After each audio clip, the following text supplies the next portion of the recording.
Beautiful female fighters fighting at a tournament decide to team up and defeat the evil bad guy in Dead or Alive. Today we're taking a look at both the film and the video game series it is based on, with co-host Black Label Gaming and super special guest Constantin film producer Robert Kulzer.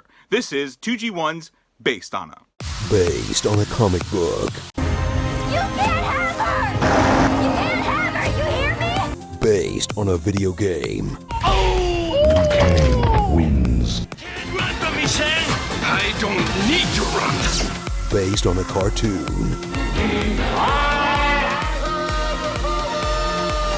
2G1 presents Based on a. Hey, I'm Ryan from 2G1 and welcome to our very first episode of Based on Them, which looks at films based on video games, comic books, cartoons, and more, while looking at the source material that it's based on. Today we're going to look at the 2006 martial arts extravaganza, Dead or Alive, which is based on the series of the same name. The Dead or Alive series hails from Tecmo over in Japan, and since I butcher that language horribly, here's 2G1's Dan Baroque to speak briefly on the game's origins. Dead or Alive, known as Dead or Alive or DOA in the West, is a video game series from Japan that was first released to arcades by Tecmo Kabushiki Gaisha in November 1996. The series is the brainchild of Tomonobu Itagaki and Team Ninja, created to be an alternative to Sega's popular Virtua Fighter series, known throughout Europe and North America as Virtua Fighter. Dead or Alive games have been released consistently since the first game was released in arcades back in 1996, with the latest release, Dead or Alive 6, coming February 2019. When it comes to the games and the movie, there's only one man who knows everything DOA, and that man is Shaun from Black Label Gaming. DOA. We're talking about the movie, but first let's go over the games. Dead or Alive is a fighting game series that debuted in 1996 and is centered around the Dead or Alive tournament. Now, each fighter in this series has their own storyline, from pro wrestlers like Tina Armstrong, who's seeking fame and fortune, to behind-the-scenes characters like Victor Donovan, who's trying to take over the Dead or Alive Tournament Executive Committee, or DOATEC, by assassinating its chairman, Fame Douglas. The main story follows a runaway ninja named Kasumi. She abandons her clan and enters the Dead or Alive tournament to get revenge for her brother Hayate, who was paralyzed by the game's final boss, Raidu. He's a former member of the same ninja clan as Kasumi. He was banished many years prior for sexually assaulting Kasumi and Hayate's mother and getting her pregnant. The baby was born, and they named her Ayane. Enter Dead or Alive 2. For abandoning her clan, Kasumi is being hunted down. Ayane is heading that hunt, and she enters the next Dead or Alive tournament, hoping to find and kill Kasumi.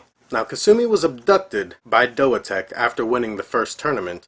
Her genes have been harvested in Victor Donovan's cloning experiment, the Alpha Project. Kasumi's brother Hayate was also abducted during the first tournament while he was crippled and comatose in order to play a part in another DOATEC experiment called the Epsilon Project. We see him running loose around the second tournament with no memory. Kasumi escapes and defeats her clone. Her brother Hayate is rescued by Ayane. During the tournament, Ayane is accused of murdering the mother of a new fighter in the series, Helena Douglas, daughter of the assassinated chairman Fame Douglas. Moving on to Dead or Alive 3. Victor Donovan has completed the Omega Project, and it is centered around Genra. He's a former leader of Ayane's clan. She enters the tournament to give him a mercy killing, because she's such a kind soul.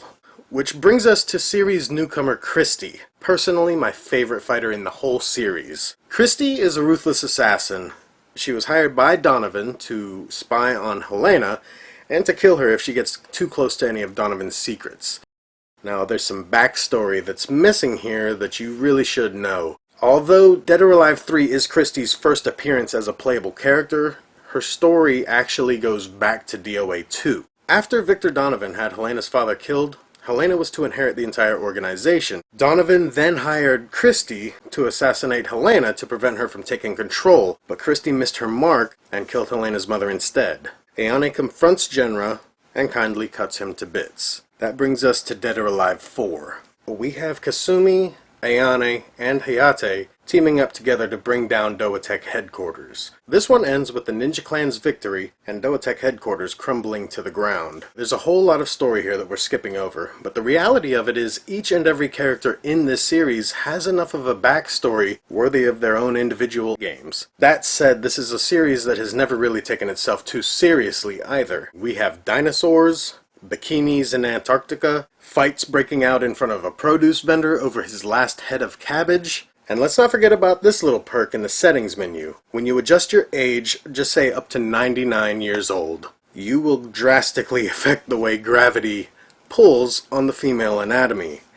They are bouncing everywhere. The developers even released a spin-off series centered 100% around this kind of fan service, Dead or Alive Extreme Beach Volleyball, where you can play as all of the female characters from the series in a sort of vacation sim. You can buy bikinis for yourself, for other characters in the game. You can play volleyball. You can lounge by a pool, take walks along the beach. Point is, as fleshed out as these character backstories are, the series has always put goofy, over-the-top quirks, and most of all fun, above everything else. So the big question now is, how does all of this translate to the big screen? Dead or Alive was released in U.S. theaters on June 15, 2007, though it had come out nearly a year before overseas. With a $21 million budget, a well-known Chinese director in Corey Yen, and two big Hollywood producers, the film had a great chance of becoming a hit worldwide. But saying DOA underperformed at the box office is an understatement, as the film only earned $7.5 million worldwide. When DOA came to the States, the film was truly DOA. The film only earned $260,000 its opening weekend. It earned $447,000 through its first week and $480,000 total. The film was in theaters for 3 weeks, meaning that in its last 2 weeks it was only able to gross $33,000, a paltry amount. DOA was released by Dimension Films under the Dimension Extreme banner, a subsidiary of Miramax Films, itself owned by the Walt Disney Company. Dimension Extreme Films, for usually niche films like indie horror made by contest winners, or international zombie sheep films, or Jersey stoners going to Hollywood to try to get a major motion picture shut down. They're talking about fictional characters. Don't say anything, especially you. That's pretty funny. Dead or Alive was directed by Corey Yen, and while he's not a household name, over in China he's huge for being known as a director and an action choreographer on some of the biggest films from the Chinese cinema from the 80s, 90s, and beyond. Yen and his entire production team worked on DOA, which is why a film with a Western cast has such great martial arts sequences. The flip side of having a mostly all-Chinese crew is that the cast, made up of mostly Americans, Brits, and Australians, had a hard time conversing with their Chinese counterparts. Yen started martial arts at a very young age when he studied under Master Yu Jim Yen at the Peking Opera School in Kowloon, Hong Kong. The school had taught kung fu and opera acting for decades, and Corey was a part of one of the last classes to go through the school, in the same class as such huge martial artists like Jackie Chan, Sammo Hung, Yen Bu, and Yen Hua. Even renowned action director Yen Wu-ping, best known in America for his action choreography on the Matrix films, was also a student years earlier. Students who attended the school were officially adopted by Yu Jim Yen and would be given his surname Yen. Actors Jackie Chan and Sammo Hung were once known as Yen Lo and Yen Lung. When the Hong Kong cinema scene exploded in the 1970s thanks to the films of Bruce Lee, those who went to schools like Peking found themselves in high demand for not only their acting abilities, but their kung fu and stunt choreography. Corey started acting in many late 70s, early 80s Hong Kong films, but found a big calling as both an action coordinator and director. He would direct his opera brothers Jackie Chan, Sammo Hung, Yen Bu, and Yen Hua in Dragons Forever, and moved over to the States when he directed 1986's No Retreat, No Surrender, perhaps most well known for the acting debut of martial artist Jean-Claude Van Damme. So, it is you, son. Is it not? Non-interesting side note. I once asked No Retreat, No Surrender bully Kent Lipham to send me an autographed photo, just because I wanted one. And guess what? He sent me one. I'm special. Corey also directed its less well-known sequel, which did not feature Van Damme or original co-star Kurt McKinney, but did feature an early appearance of martial artist Cynthia Rothrock.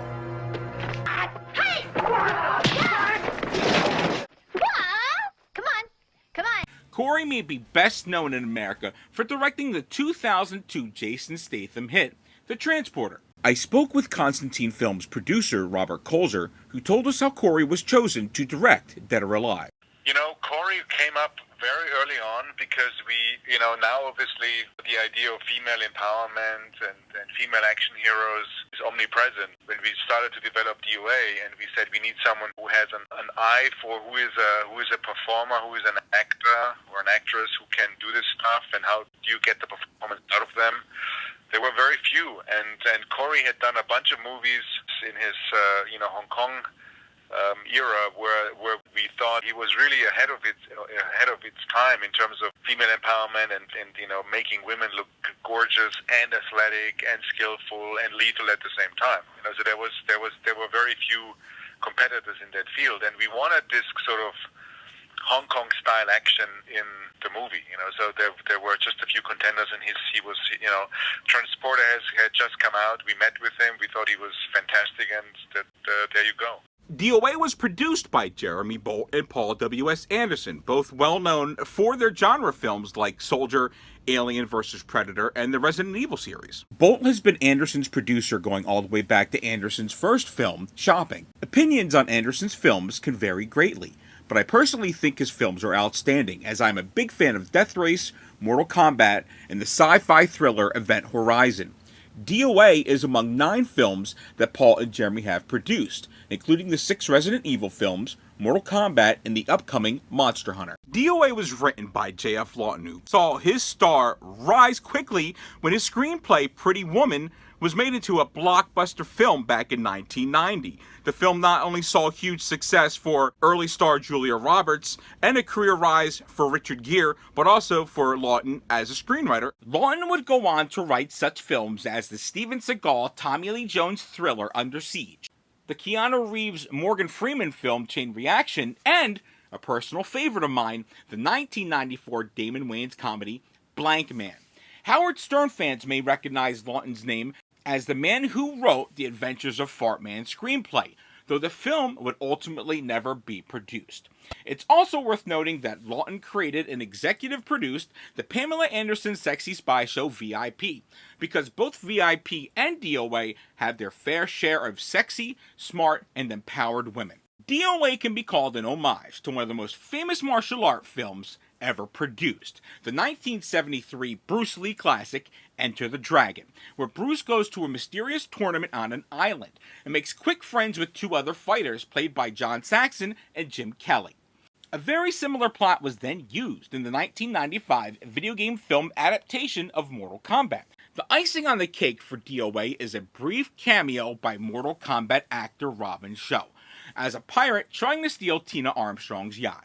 There are so many DOA characters featured in the film, though the trio of main characters for the movie revolve around teenage princess ninja assassin Kasumi, played by model and actress Devon Aoki, who had previously starred in Debs and Too Fast, Too Furious. There's wrestler Tina Armstrong, played by Jamie Presley, another former model and well-known actress on the big and small screen for roles in My Name is Earl, Joe Dirt, Not Another Teen Movie, I Love You Man, and that 1990s Jerry Springer classic, Ringmaster. And actress, singer, model, and humanitarian Holly Valance, who plays British thief and assassin Christy. Other characters that make it from game to screen include Sarah Carter playing Helena Douglas, Natasha Mouth as Ayane, Kevin Nash as Tina's father and fellow fighter Bass Armstrong, and Brian White as Zack. The plot was also filled out with a few roles not based on DOA characters, including Steve Howey's computer geek Weatherby and British actor and singer Matthew Marsden as Max. Academy Award nominee Eric Roberts plays bad guy Victor Donovan. Martial art fans may remember Roberts from his role as Alex Grady in the first 2 films of the best martial art franchise. The one character I wanted to point out is Ryu Hayabusa, played in the film by Kane Kasugi. Ryu Hayabusa is very well known to not only fans of Dead or Alive, but those who have been playing the Ninja Gaiden franchise like myself since the 1980s, as Ryu is the protagonist of that series as well. The best part about having Ryu in DOA? He doesn't have those stupid birds always knocking him off the ledges to his death. The Ninja Gaiden series had long since died off, and rather than continuing with the already established canon, Team Ninja saw an opportunity. The 2004 reboot would take place in the same universe as Dead or Alive, and would center around Hayabusa, who'd been a Dead or Alive character from the get-go. To boot, Ayane would tag along in the Ninja Gaiden series, while characters established in Ninja Gaiden would appear in later Dead or Alive titles. With Enter the Dragon as the film's backbone, the actual plot of the film can feel very superfluous in nature, almost an afterthought. I can't decide if this is good or bad. I mean, who would really want to go see a DOA movie and have some long, overdrawn 3-act story? You really just want to see a whole bunch of beautiful women kick ass, just like in the games. The movie quickly introduces Kasumi, Tina, and Christy and their motivations. Kasumi's brother went missing in the last tournament, so she leaves to find him against the wishes of, well, as you can see, everybody. She's then joined by Ryu, who wishes to keep the princess safe. Kasumi is also followed by Ayane, who just wants to kill her. Tina's introduction is really kind of simple. She's just a badass wrestler who hangs out on her yacht beating up pirates. That's her whole setup.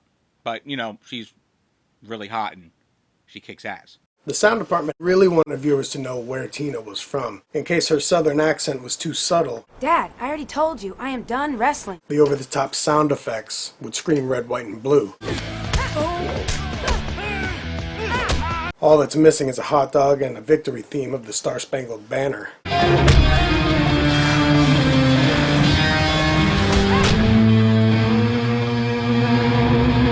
As for Christy, there is a totally gratuitous scene in the beginning that introduces her. One that 12-year-old boys would have loved to see in the theaters if they had gone to the movies to see DOA. Now, Christy is showering, and she's interrupted by cops who want to see her captured for stealing, I don't know, something. She then fights them naked.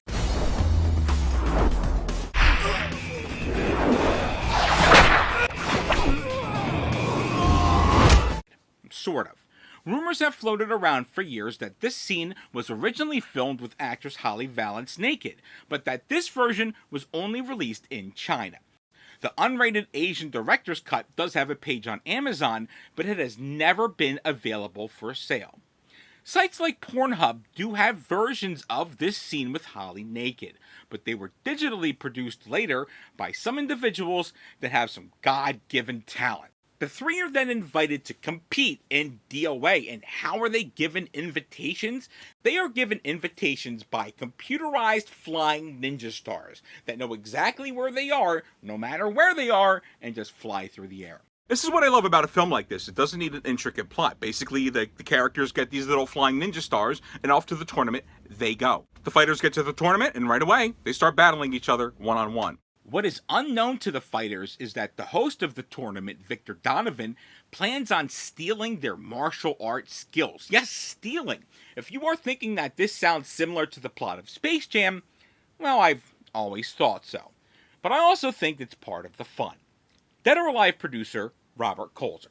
You know, I mean, Jamie Presley was an athlete. She knew really martial arts really well. You know, Sarah Carter, was a dancer and has incredible athletic skills. Debo Naoki was known for how she knows how to hold a sword.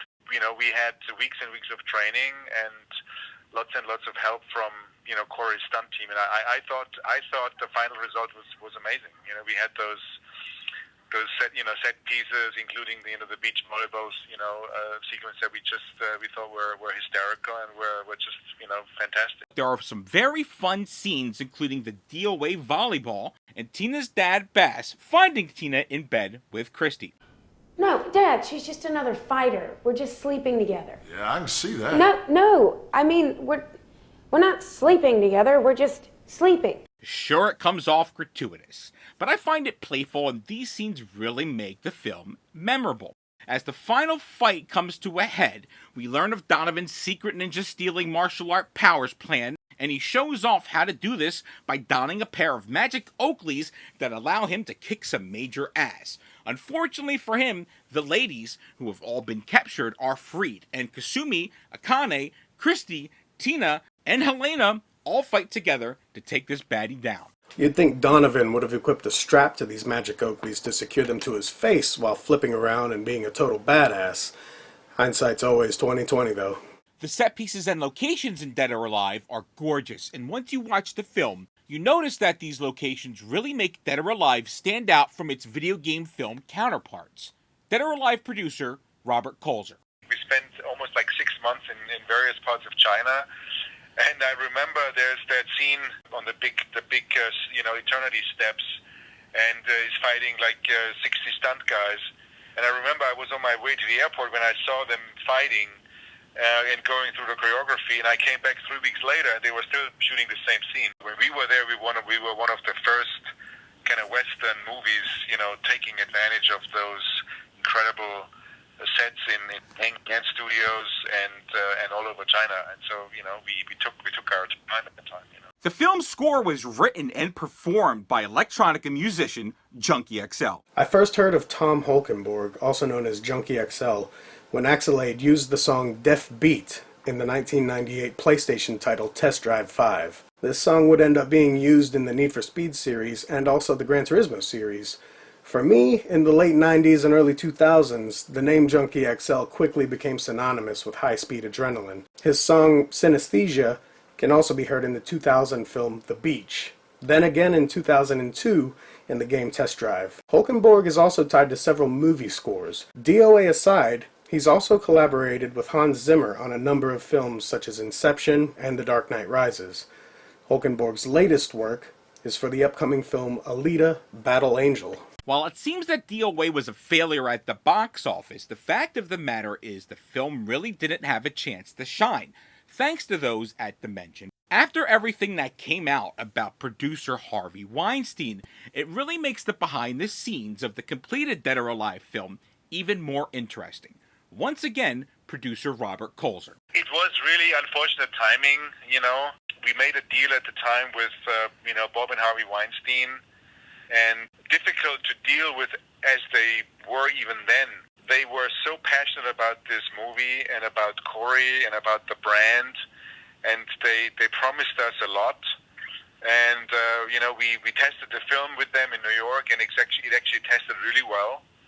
But somehow, Harvey wasn't feeling it. We didn't have the vibe of like a Quentin Tarantino movie. It was a little bit more of a product.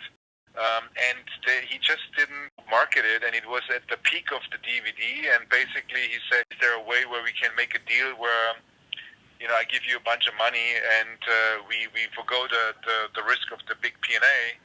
And my company at the time, the movie was quite expensive for what it was, like a, $20 million budget, a little bit more even. And, there was quite a bit of risk rising on it, and we got a sense that Harvey wouldn't really want to do a good job with theatrical release. The straight-to-video release was almost, the better thing for us financially, and that's how the company decided to go. In 2017, actress Natasha Malta, who played Ayane in the film, accused Weinstein of raping her in 2008. He told me that every female Oscar winner had to thank him when they received their Oscars because he had made that possible. I remember telling him that I do not do the casting couch. Some 13 years later, DOA remains a very unique video game film. It's a rarity in itself to have a Chinese director like Corey Yen on a Western project. The cast of DOA is great, especially Jamie Presley and Holly Valance, who is not my girlfriend in this movie. And then there's Magic Oakleys, which you could just put on and steal people's kung fu powers, which sounds a lot better than spending 10 years with my old Sifu. He was mean. Those Oakleys really make an interesting, weird plot point, but I think it's one of those things that really makes DOA so memorable for me.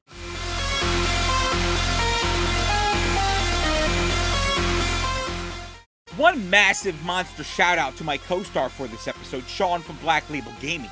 Be sure to follow him over on Instagram to see all of his incredible video game finds. A big thanks to Dan Bork for making the Japanese language look so very easy. A very special thank you to film executive and producer Robert Kulzer from Constantin Films, who provided all of this new insight into the DOA film. Robert is currently producing the Monster Hunter feature film for Constantin Films, with Paul W.S. Anderson directing and Jeremy Bolt producing. You can check out an extra video clip with Robert talking Monster Hunter via the link in the description below. Thanks for watching. It really helps if you like, subscribe, and comment below, especially if you like what you saw today. We will be back with another episode of Based On A, and be sure to check out our other series, Best Comedy You've Never Seen. This is Ryan from 2G1, and I'll catch you next movie. Gotta keep eyes on you. You'll sneak up behind me, touch me and I'm through. Unless I'm feeling big, just get a little bit belittle. It's hard to resist the physical thrill of jumping on top of you for the kill. Seduction when you're in distress. Don't I recognize you from someplace? Yes, I'm the fucking Easter Bunny. This is the Easter Bunny from Lobo's Paramilitary Christmas, and I got a message for Lobo. We would like to hire you to eliminate what we perceive as a threat. It's Santa Claus. So you want the fat boy scragged? Yeah. Oh, you backstabbed me. You betrayed me. There's one thing you forgot, big fella. I'm back, baby, and I'm coming for you. 2G1's Based On Our returns with Episode 2, looking at Lobo's Paramilitary Christmas Special, with special guest stars Andrew Benarski and Tom Gibis. Always did hate the holidays.